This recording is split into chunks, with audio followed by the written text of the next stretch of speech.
Kw'isoko. Kw'isoko ni ikiganiro mushikirizwa mukagitegurirwa n'urunani rw'amaradiyo Radio Inzamba agateka kawe, Radio RPA ijwi ry'abanyagihugu na Radio Television Renaissance. Ashikira intebe y'ubutegetsi, President Ndayishimiye yaboneka nk'umukuru w'igihugu atazobera intambamyi umurimo w'ahane agateka kazina muntu.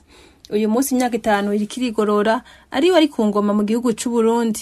None ivyo guhana agateka kazina muntu vyo byifashe gute aho mu Bwantare? Hobara akarusho yoba yarazanye ugeranije n'abamutanguriye. Na yahe manota abarana agateka kazina muntu mu Burundi no mu makungu baha President Ndayishimiye. Ngivyo bimwe mu bibazo tugerageza kurondera inyishu muri kino kiganiro. Tubifashwamo na Eurali Nibizi. Kuri mikro muri kumwe nanje Dinye Karondo Kaze. Wagwan Yalongo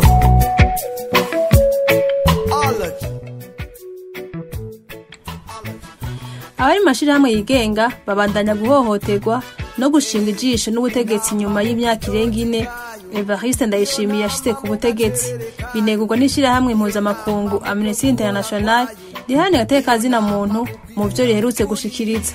Ivyo bikaba bishikirijwe mu gihe Burundi buriko bwitegurira amatora. Biteye amakenga rero ko bishobora konona ayo matora canke bishobora no gutuma ibizoyavamwo bitizegwa.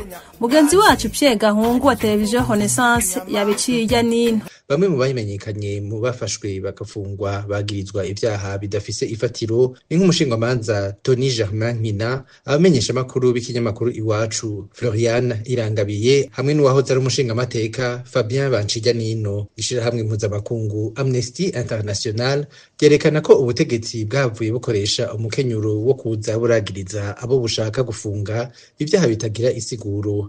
Akarorero nako mu kwezi kwa Ruhuhuma umwaka wa 2023 igihe hafatwa abaharanira agateka kazina muntu ku kibuga c'indege ca Bujumbura bagirizwa guhungabanya umutekano w'igihugu.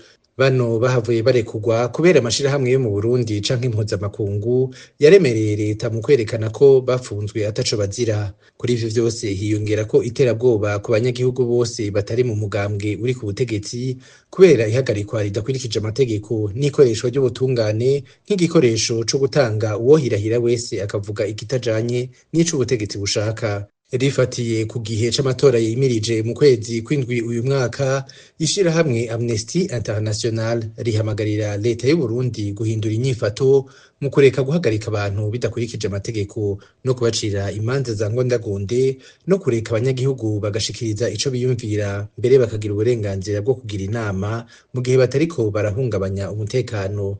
Amnesty International imenyesha ko yarungikiye icegeranyo cayo leta y'u Burundi ariko ko leta itigeze igira ico bivuze ko mu gihe iryo shirahamwe ribona ko bidahindutse hashobora kuba ugusubira inyuma cane mu bijanye n'agateka kazina muntu.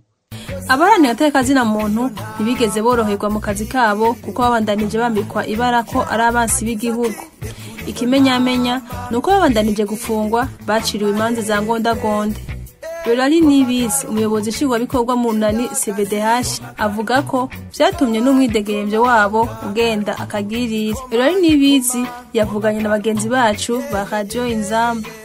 Abaharanira agateka kazina muntu baragiye mu bihe bitoroshe kubera yuko barasomewe urubanza rw'agatsindikire mu mwaka wa 2021 badaciriye urubanza batsenkare batigeze bayibona isasa baracirwa urubanza rwo guherayo. Abo n'abaharanira agateka kazina muntu n'abamenyesha makuru 12 amashirahamwe yabo yari yarahagaritswe ntiyigeze yugururwa. Kuva muri uwo mwaka wa 2020 abaharanira agateka kazina muntu baronse n'ibihe byo kwambikwa ibara bakama bariko baratukwa ko ari abansi b'igihugu ko bakorana n'abakoroni.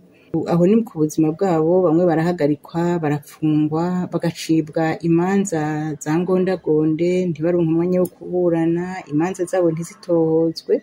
Muri iyo myaka rero amaze ku butegetsi byashitse kenshi yuko umwidegemvyo wabo uhungabana.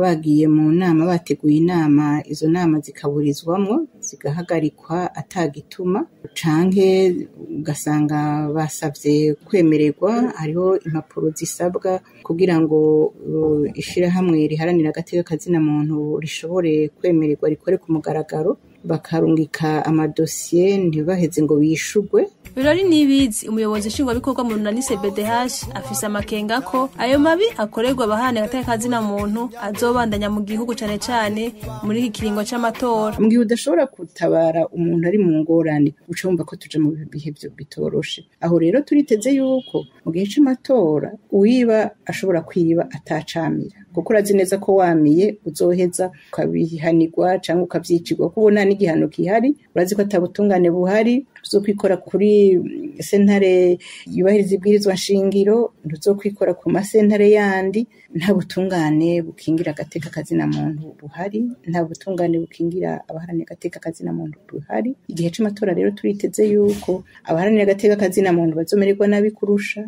abamenyesha makuru bazomererwa nabi kurusha, kiretse berekanye ko atana kimwe babonye, ibiba byose bakanuma. Nibabibona navyo bakanuma, ntihagire ico batabara, ntihagire uwo batabaza. Igihe c'amatora rero ntikigiye kumera neza, turiteze ko amatora abayiba bahora bayiba n'ubundi ubu bazoyibaho atani camira. Kandi turasaba abanyagihugu ko biri kose kujya bamenyekanisha amabi ariko arakogwa, bakoreshe burya bahora bakoresha kugira batabaze, ibintu bifume vyandikwa naho kumbure atawuzobamira atawuzobabuza.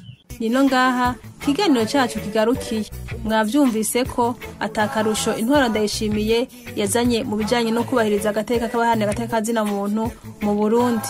Dinye Karondo nabashikije kino kiganiro, ndabashimiye ndabifuriza amahoro y'Imana mu banyu no mu vyanyu, naho ubutaha. Ukukuri kugiye kuja habona, kugiye kuja habona, kugiye kuja habona.